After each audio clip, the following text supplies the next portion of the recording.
The interim government led by Dr. Mohammad Yunus assumed office amid immense public expectations. Many Bangladeshis hoped it would reform state institutions, restore the rule of law, combat corruption, and establish a more transparent and accountable democratic system.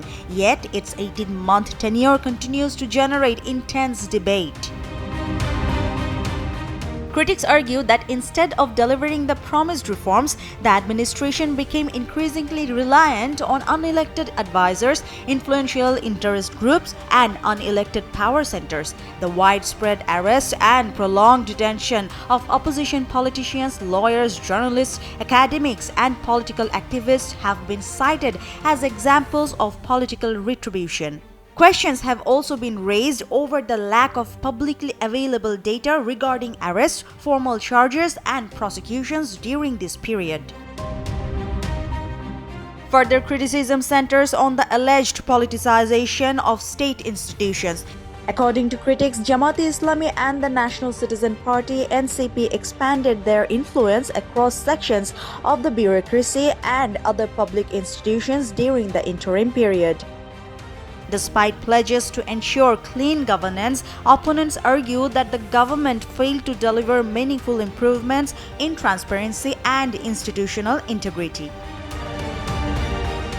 Dr. Mohammad Yunus has also faced allegations of potential conflicts of interest. Critics point to the withdrawal of certain legal cases involving him and his affiliated organizations, as well as government decisions that allegedly benefited businesses connected to his interests, arguing that these matters warrant greater public scrutiny.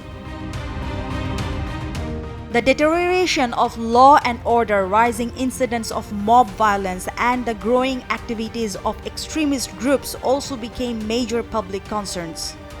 At the same time, many artists, academics, writers, and cultural figures reported an increasingly restricted environment for free expression. Critics further argue that branding political opponent as fascist became a tool to delegitimize dissent and weaken democratic discourse.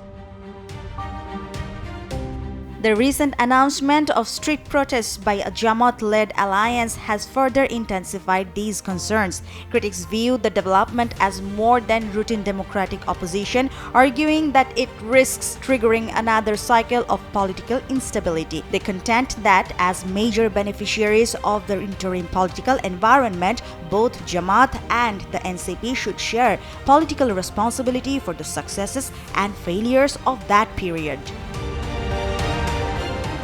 Likewise, the advisors who exercised executive authority during the interim government should not be exempt from accountability. Allegations of abuse of power, unlawful detention, selective justice, or conflicts of interest deserve independent and impartial investigation. In a democracy, accountability must apply equally to both elected and unelected governments.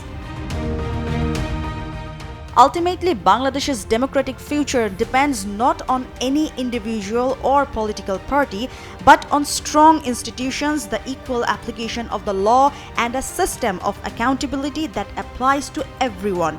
Every administration, past, present, and future, should therefore be judged by the same standards if the country is to build a stable and sustainable democracy.